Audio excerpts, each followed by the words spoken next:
नमस्कार दोस्तों, मैं नया उजाला सोशल फाउंडेशन से सुकन्या मैम आज फिर से एक नया वीडियो लेके हाजिर हूँ। इस वीडियो में हम लोग लेयर्स ऑफ एटमॉस्फेयर या वातावरण की परतों के बारे में जानकारी प्राप्त करेंगे। सो लेयर्स ऑफ एटमॉस्फेयर क्या होते हैं? The atmosphere is compromised of layers based on temperature, यानी कि वायुमंडल तापमान पर आधारित परतों से बना है। These layers are troposphere, stratosphere, mesosphere and thermosphere. A further region above 500 km above the Earth's surface is called exosphere. तो वायुमंडल की जो लेयर्स है उनमें से सबसे पहला लेयर जो कि 0 to 10 किलोमीटर्स के डिस्टेंस में रहता है, यानी अर्थ सरफेस से 0 से 10 किलोमीटर यानी 0 से 10 किलोमीटर दूरी में रहता है, वो है ट्रोपोस्फियर, यानी उसको हम लोग शिव मंडल के नाम से जानते हैं। दूसरा समताप मंडल यानी कि स्ट्रेटोस्फियर। तीसरा है मेसोस्फियर यानी मध्यम मंडल एंड थर्मोस्फियर। मेसोस्फियर और थर्मोस्फियर, इन दोनों के बीच में आयनोस्फियर भी अक्सर मौजूद है। पृथ्वी की सतह से लगभग 500 किमी ऊपर का एक और क्षेत्र है वायुमंडल में, जिसको हम लोग क्या कहते हैं? जिसको हम लोग एक्सोस्फियर के नाम से जानते हैं। The different layers of atmosphere, वायुमंडल के विभिन्न परतें क्या क्या है? तो सबसे पहले ट्रोपोस्फियर की हम लोग बात करते हैं। ट्रोपोस्फियर क्या है? TROPOSPHERE, troposphere. This is the lowest part of the atmosphere, the part we live in. It consists of many weather, clouds, rain, snow, etc. The troposphere contains about 75% of all the air in the atmosphere and almost all the water vapor which forms clouds and rains. The lowest part of the troposphere is called the boundary layer. This is where the air motion is determined by the properties of the earth's surface. The top of the troposphere is called tropopause. तो troposphere का जो layer है ये अर्थ से 0 to 12 kilometre या 0 to 10 kilometre से distance की दूरी पे ये होता है। ये वो लेयर है जिनमें अक्सर हम लोगों को क्लाउड्स दिखते हैं, जिसमें से बारिश होती है, स्नोफॉल, ये सारे प्रेसिपिटेशन वगैरह ऑकर करती है।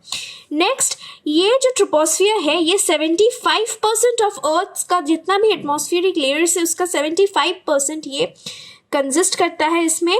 और इसमें throughout this layer we will find water vapour यानी बाष्प हम लोगों को यहाँ पे दिखेगा। इसके अलावा ट्रोपोस्फियर का जो लोएस्ट लेयर है उसको हम लोग बाउंड्री लेयर के नाम से जानते हैं, जिसमें हवा की जो गति होती है, एयर मोशन जो होती है, ये डिटरमाइंड किया जाता है। इसके अलावा ट्रोपोस्फियर का जो ऊपरी हिस्सा है यानी जो टॉप लेयर है उसको हम लोग ट्रोपोपॉज का नाम से जानते हैं। नेक्स्ट लेयर है ट्रोपोस्फियर के बाद स्ट्रेटोस्फियर। तो स्ट्रेटोस्फियर क्या है? Stratosphere x tends upwards from the tropopause to 50 kilometre. It contains much of the ozone in the atmosphere. The increase in the temperature with height occurs because of the absorption of the UV radiation from the sun by this ozone. Temperature in the stratosphere are highest over the summer pole and lowest over the winter pole. तो stratosphere क्या है?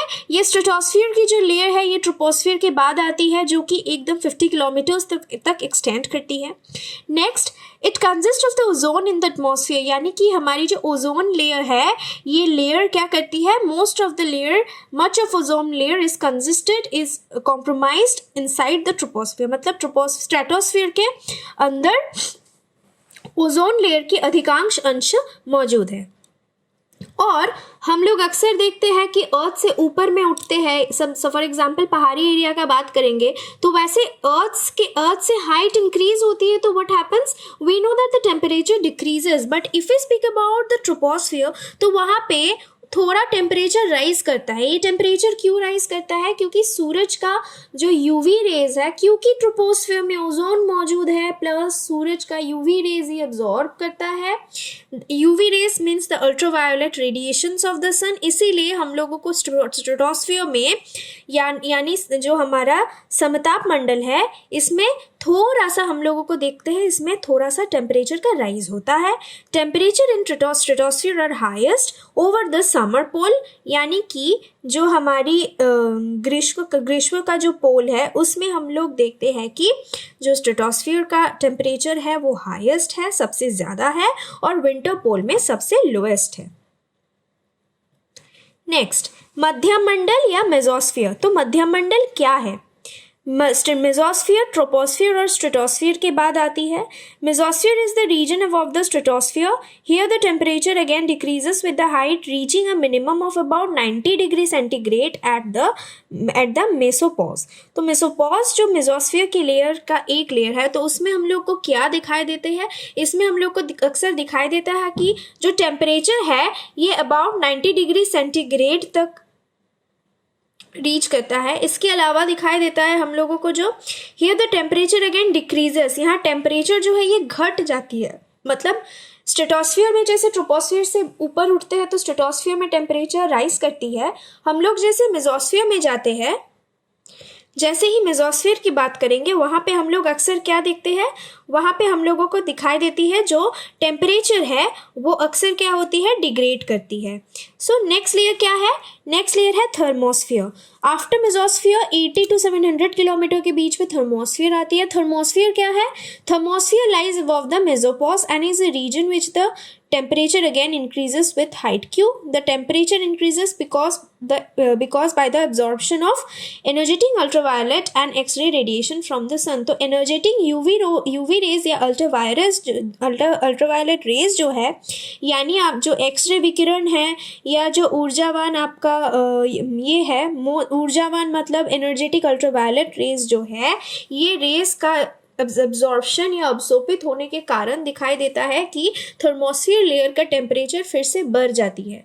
तो troposphere में क्या दिखाई दिया? Troposphere में temperature decrease होती है, डिग्रेड होती है एज वी मूव अपवर्ड। फिर स्ट्रेटोस्फीयर की बात करेंगे तो इसमें ओजोन लेयर की रहते, जैसे ये यूवी रेज एब्जॉर्ब करता है सन का, तो टेम्परेचर इंक्रीज होता है। अगेन मेसोस्फीयर में जाएंगे तो वहाँ टेम्परेचर डिक्रीज करता है। And again if you move to thermosphere, यहाँ पे हम लोग को दिखाई दे रहा है कि जो ऊर्जावान जो टेम्परेचर है, ये ऊर्जावान जो तापमान है, यूवी रेज है सन का या एक्स रेज जो रेडिएशन है यानी एक्सरे विकिरण जो है, थर्मोस्फीयर पे ये सारे लेयर्स, ये सारे हीट या रेडिएशन का एब्जॉर्प्शन के कारण यहाँ का टेम्परेचर फिर से बढ़ रही है। नेक्स्ट आयोनोस्फीयर की बात करेंगे तो ये एक ऐसा लेयर है which is like sometimes it is not often demonstrated, but ये बहुत इंपॉर्टेंट लेयर है। थर्मोस्फीयर में ही ये लेयर मौजूद है।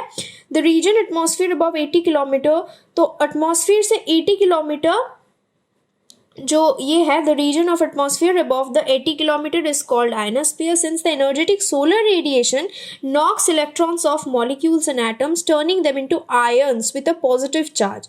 The ionosphere reflects and absorbs the radio waves, allowing us to receive short wave radio broadcast. तो ionosphere क्या है? आयोनोस्फीयर एक ऐसा रीजन है जिसमें क्या अक्सर होता है, इसका डिस्टेंस तो सबसे पहले हम लोग देखेंगे वायुमंडल का लगभग 80 किलोमीटर से ऊपर का जो क्षेत्र है इसको हम लोग आयनोमंडल या आयन मंडल का नाम से हम लोग जानते हैं या आयोनोस्फीयर बोलते हैं। अब इसमें जो इम्पोर्टेंट इसका जो प्रॉपर्टी है या इसमें जो इम्पोर्टेंट फंक्शन होती है, क्या है, इसमें क्या हो रहा है, इसमें जो मॉलिक्यूल्स होती है, एनर्जेटिक सोलर रेडिएशन इसमें जो रिसीव होती है, इसके कारण यानी कि जो आपका ऊर्जावान सूरज का जो रेडिएशन है, इसका सूरज का जो विकिरण है, ये इसके कारण जो इलेक्ट्रॉन्स और मॉलिक्यूल्स में इसका जो मॉलिक्यूल्स और एटम्स में इलेक्ट्रॉन्स को ये नॉक ऑफ कर देती है। नॉक ऑफ करने के कारण ये क्या हो जाती है, जैसे इलेक्ट्रॉन्स का पावर, जैसे हम लोगों को पता है e⁻⁻ नेगेटिव होता है हमेशा, हम लोग e⁻ पावर में हमेशा माइनस लिखते हैं।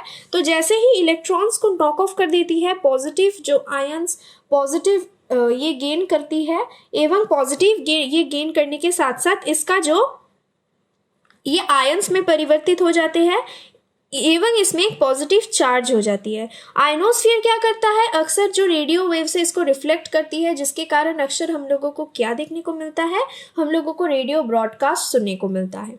Next layer and the last layer is the exosphere, जो कि 500 किलोमीटर ऊपर में होता है अर्थ से। ये लास्ट लेयर है क्योंकि इसमें अक्सर हम लोग को क्या दिखाई देता है, this is the being the last layer, ये बैलिस्टिक इसमें एक ये होता है, फीचर होता है।